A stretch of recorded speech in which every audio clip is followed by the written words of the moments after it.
Bienvenidas, bienvenidos y bienvenides a esta actividad para el orgullo LGBTIAQ+ 2021 de COGAM Educación, en el que estamos haciendo una actividad y estamos José Vela, yo, que soy sociólogo y de COGAM Educación. Y yo soy Ana Silva, que soy psicóloga y voluntaria de COGAM Educación. Y vamos a hablar sobre la autoestima LGBT. Bueno, vamos a hablar, yo te voy a interrumpir y Ana nos va a explicar su experiencia en esto de la autoestima. ¿Qué es eso de la autoestima, Ana? Vale, pues la autoestima es la percepción subjetiva de nuestro valor. Es decir, es cómo yo me valoro, cómo yo me siento con cómo soy, ¿vale? Se diferencia de autoconcepto, porque muchas veces hay mucha gente que se confunde en estos dos términos. El autoconcepto es la imagen mental de lo que yo soy. Y la autoestima es la valoración que yo hago de ese autoconcepto. Por ejemplo, yo sé en mi autoconcepto que soy una persona generosa y que soy una persona confiada. Pero en mi autoestima, eso yo lo puedo vivenciar desde que soy una persona débil, que se aprovechan de mí. Entonces, aunque tengas un buen autoconcepto, que tus valores intrínsecos tú los consideres como buenos, pero la manera de comportarte no se tiene que corresponder con el autoconcepto y puede ser que no te guste cómo te comportas, entonces tu autoestima es negativa. O sea, yo puedo tener un autoconcepto sobre mí mismo X, Sí. pero que mi percepción de lo que yo valgo sea menor. Menor o mayor incluso, o mayor. pero sí, normalmente suele ser menor. Sí. ¿Suele ser menor en todo el mundo? No, va por unos condicionantes, ¿no? La autoestima se va construyendo en la infancia y luego se afianza en la adolescencia, entonces va a depender un poquito de tus vivencias y de tu educación, la educación que te hayan dado tus padres. Oye, eso me ocurre. ¿Y cómo se construye la autoestima? ¿Cómo se construye? O cómo se afianza, no sé, cómo se... Vale, pues es que una cosa muy importante es que cuando eres pequeño, la educación que has recibido, pequeña, que has recibido de tus padres, pues haya sido una educación que haya afianzado esa autoestima. ¿Cómo? Pues sobre todo, ese amor incondicional que tienen todos los padres hacia los niños, pues eso tiene que quedar bien claro desde el principio. Entonces, si te han educado de la manera en que hagas lo que hagas, te van a querer, tienes ese amor incondicional detrás y te valoran por cómo eres y no por lo que haces, es una manera muy positiva de ir construyendo una autoestima. Y eso se tiene que dar pues, cuando eres pequeño hasta la adolescencia. Es decir, normalmente la autoestima se construye hasta los 12, 14 años. Entonces, todas las experiencias que hayas tenido en esa época de tu vida, si educativamente han sido positivas en ese sentido, si tus padres te han educado para que tengas una autoestima buena, como te he dicho, funciona bien. Si no, pues normalmente ahí vamos cojeando, ¿no? Y luego en la adolescencia, que se va afianzando, también va a depender de las experiencias que vayamos teniendo del exterior. En la infancia nuestros padres, en la adolescencia ya te fijas más en el exterior. Yo es que ahí pienso dos cosas. ¿Solamente los padres participan de la construcción de la autoestima? No, pero en la infancia, sobre todo, sí, las figuras paternas. No son los padres, evidentemente, si te ha criado un abuelo, por ejemplo, o has tenido una figura de referencia importante, pues son tus figuras de referencia importantes. Las de apego, ¿no? La figura de apego. Sí. Pero claro, luego ya, infancia y adolescencia, ya sabéis que cada uno tiene la adolescencia un poco más antes, un poco después, entonces ahí sí que va a empezar a tener más importancia el exterior, pero al principio son tus figuras de apego. Vale.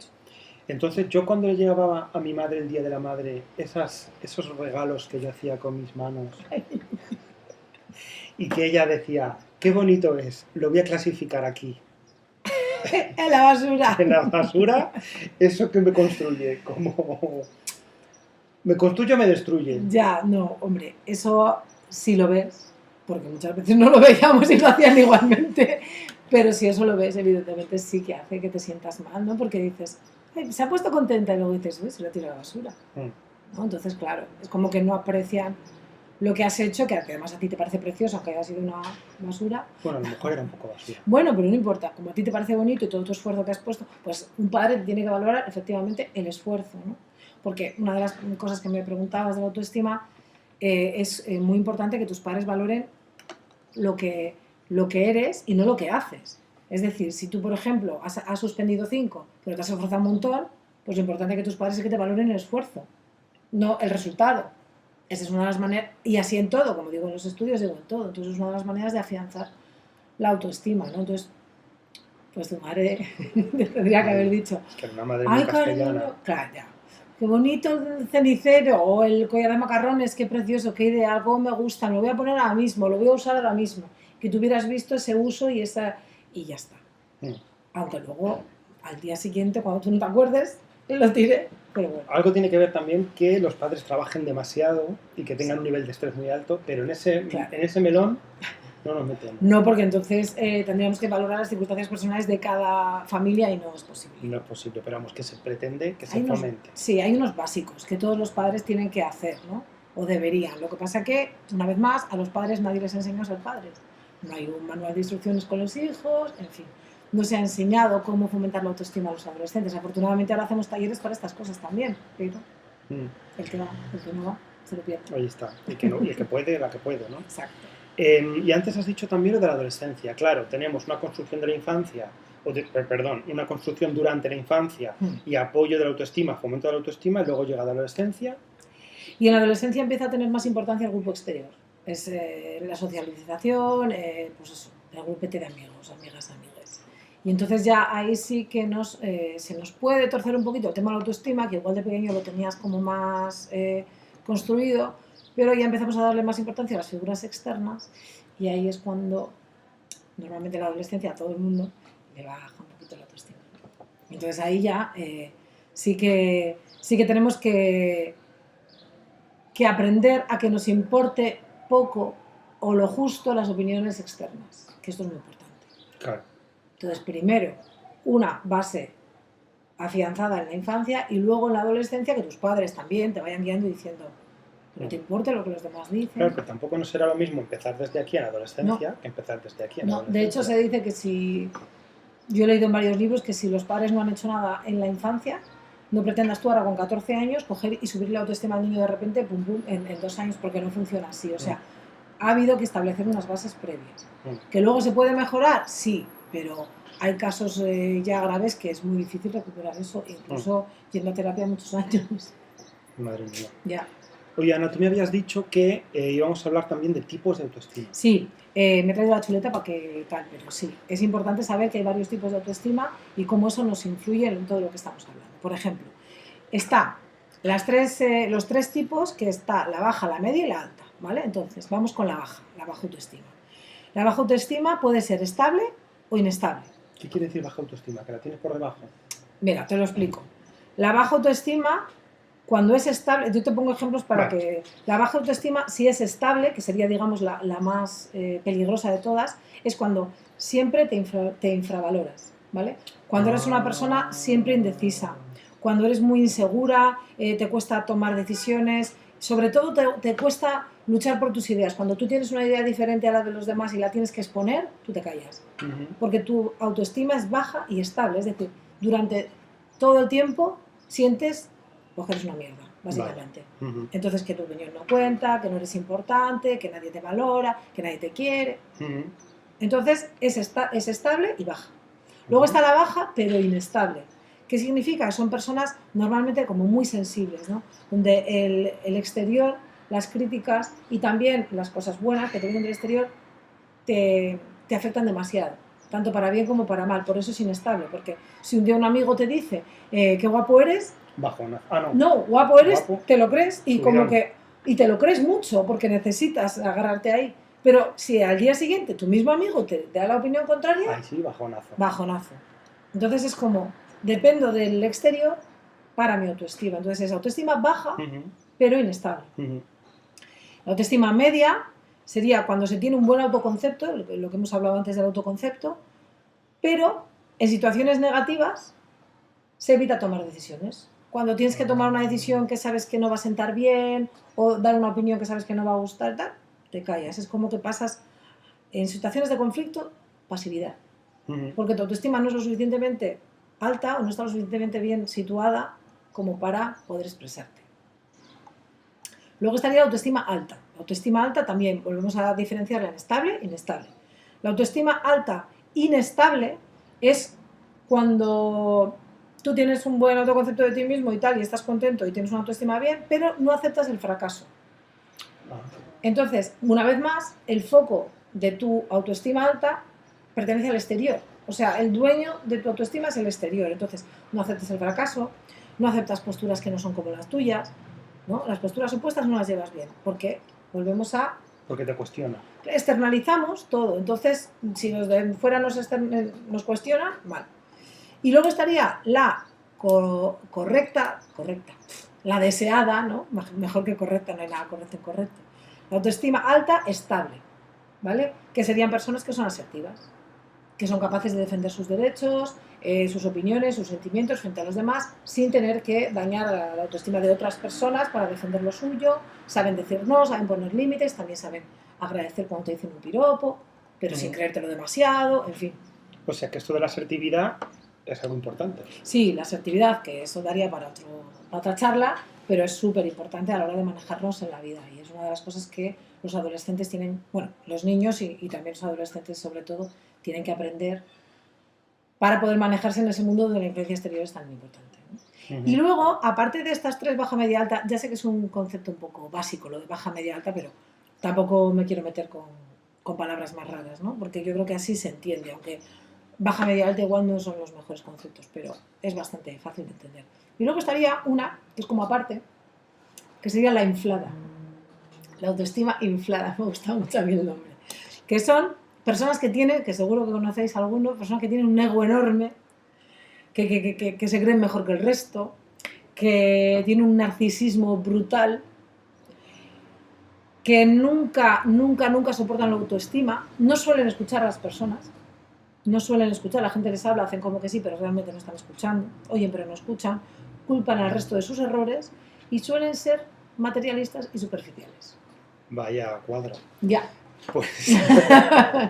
Existen estas personas y si pensáis seguro que conocéis a la típica persona que valora mucho lo que tiene en vez de lo que es, que pues eso, que se fija mucho en el exterior de las personas, en los cuerpos, en las caras, en este es guapo, este no es guapo, y a veces como que crees que como que miden el mundo y a la gente con esos valores, ¿no?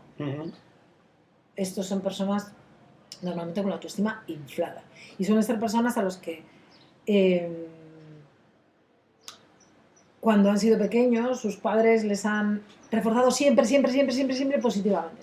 A pesar de que no hubiese... A pesar de que se hayan portado mal, no les han reprendido cualquier conducta negativa, no les han enseñado a ser empáticos con los demás, simplemente es qué bueno eres, hijo, qué maravilloso, qué tal. Que lo mismo que no es bueno tirar el cenicero de barro, pues tampoco es bueno decir a mi niño, ¡ay, qué cenicero más estupendo, qué maravilla, tienes que dedicarte al arte! Sí, porque el cenicero era para verlo, ¿no? Claro, bueno, pues efectivamente, pues es que ni lo uno ni lo otro, al final no es bueno. Casi siempre la clave es un punto medio. Claro. Pues esos serían los tipos de autoestima. Los tipos de autoestima. Pues Dios nos guarde, confesaos. Claro, no, pero me parece muy interesante lo de la autoestima, específicamente, que habíamos dicho con el mundo LGBT, precisamente porque lo que has mencionado hace un momento, ¿no? Cuando en la infancia, en la adolescencia, necesitas esa, que tú lo has dicho, ese valorarte a pesar de, ¿no? Sobre todo tu esfuerzo y no lo que eres, ¿no? Claro, es que una cosa es lo que tú eres y otra cosa es lo que tú haces o cómo tú te comportas. Entonces, tú tienes un valor intrínseco por quién eres. Yo siempre lo digo, tú eres suficiente, tú no necesitas ser más o tener más, no. Tú como eres tú, eres suficiente, digno de respeto, de amor, de cariño y de más cosas.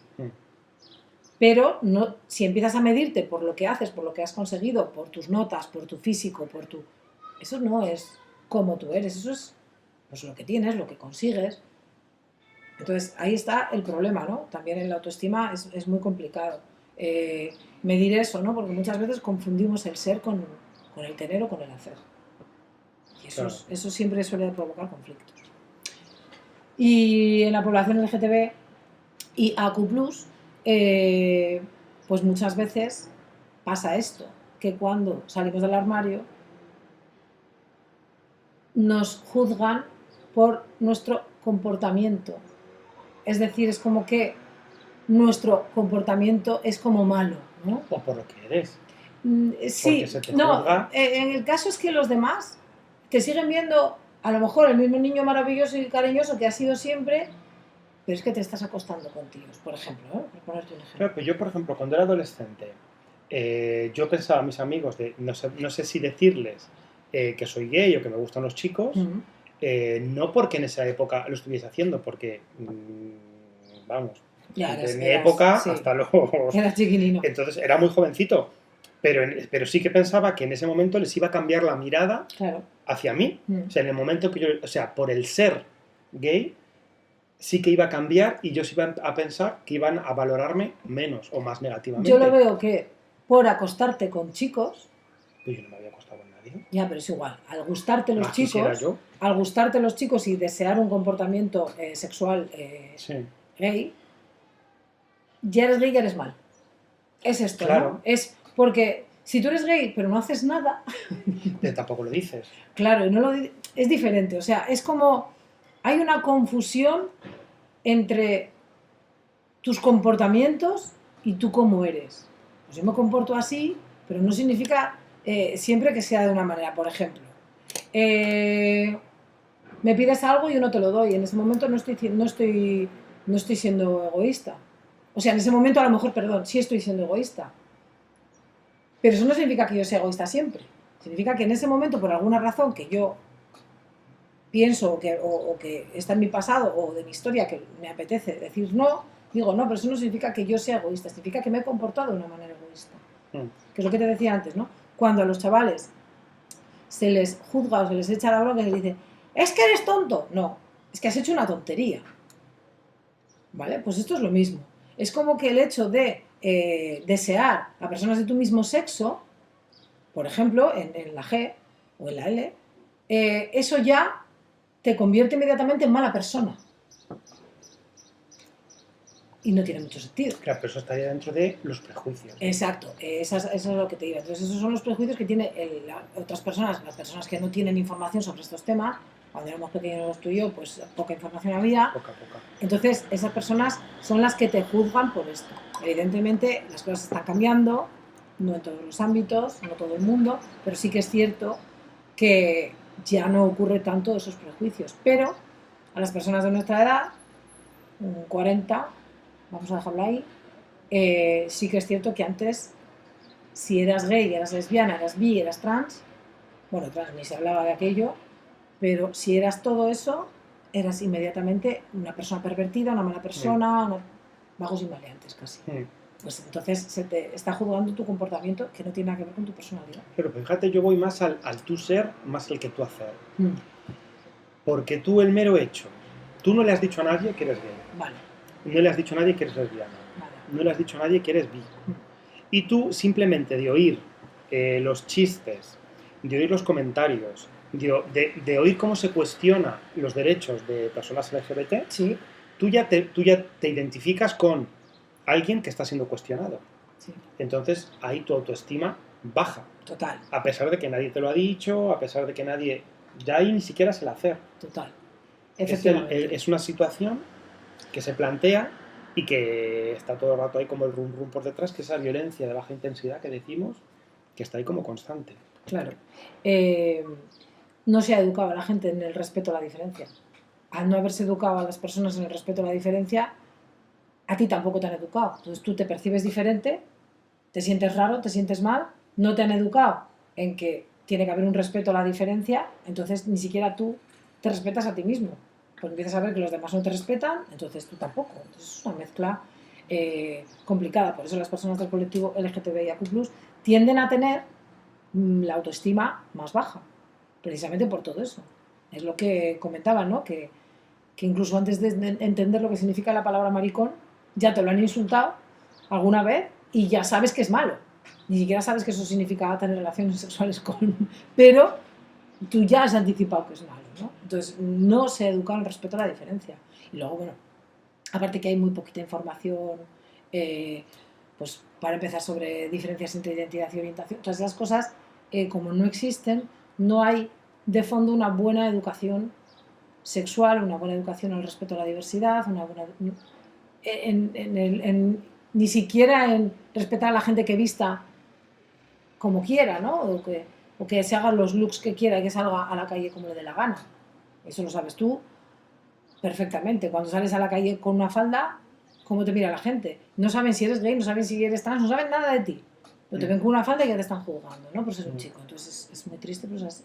Entonces, bueno, pues es más de lo mismo todo el rato. Falta educación. Y por eso es muy importante que los chavales reciban este tipo de talleres para que no se vayan perpetuando estos prejuicios. Oye, y la parte positiva. Ahora vivimos yo por lo menos lo estoy viendo en Kogan, la gente que se acerca, papás, mamás, familias, Sí. y quieren entender a sus hijos, quieren entender a sus hijas, quieren entender a sus hijes, quieren saber qué es lo que está pasando con todo lo que está viviendo esta personita en este momento. Y claro, ¿eso qué cambio puede generar en todas estas generaciones LGBT que sí que ha tenido a su familia detrás?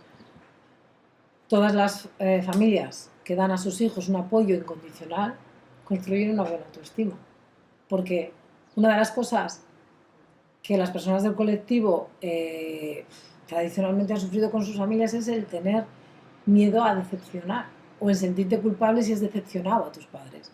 Entonces, si una familia te dice desde el principio, no solo no me has decepcionado, sino que me siento orgullosa de ti, pues ya está. O sea, la autoestima ya está bien construida.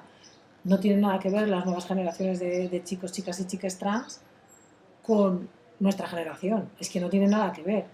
Porque antes los padres se acerquen a buscar información y a saber y a juntarse y a hacer asociaciones, antes aprenden a aceptar, a querer, aceptar y a entender a sus hijas e hijas. Entonces, bueno, pues hay una gran diferencia. Sí que es cierto que siguen teniendo que escuchar los discursos de odio. Esto es así. Los autobuses naranjas están ahí. Pero ¿les puede afectar a los chavales? Les afecta y mucho. Pero es muy diferente si tienes el apoyo detrás de tu familia. No tiene nada que ver.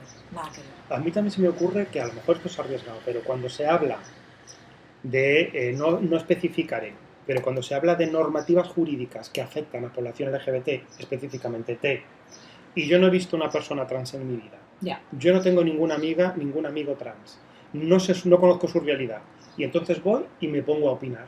Pues a mí me parece que bien, a mí me parece que bien, a mí me gusta. O, no, a mí no me parece bien esto. Eso también está generando un subtexto que niños, niñas y niñas están escuchando de que hay gente que sin conocer su realidad puede opinar sobre sus necesidades o no, o lo que sería normativamente adecuado o inadecuado. Sí, por eso en la infancia afecta menos porque por lo que has dicho antes, tus figuras de referencia de apego son tus padres, pero en la adolescencia, cuando tus figuras ya de referencia son más externas y empiezas a oír estas cosas, pues afecta muchísimo. Y bueno, no tenemos más que verlo en la T y todos los problemas que está trayendo el tema de la ley trans y... ¿Qué es lo que quería yo mencionar, la ley trans? Mencionar la ley trans, que además el Orgullo 2021 es se me apoyó a la ley trans, ya, gracias. Pues eso, afecta mucho. Especialmente, ya te digo, cuando eres adolescente ya también empiezas a entender esos discursos, empiezas a oír que la gente está hablando de ti, de tu realidad, de tu vida, sin tener ni puñetera idea, sin haber conocido lo que tú dices a una persona trans, sin haberte preguntado, porque no se han molestado tampoco de preguntarte, oye, ¿cuál es tu realidad? ¿Tú cómo vives? ¿Cómo funciona esto? No solo cómo lo has vivido tú, sino, por ejemplo, ¿qué acceso tenéis a las hormonas? ¿Hay un desabastecimiento? ¿Está todo bien regulado? La gente no tiene ni idea y hay mucho sufrimiento detrás. Sí, está el desabastecimiento a las hormonas en ciudades grandes como Madrid.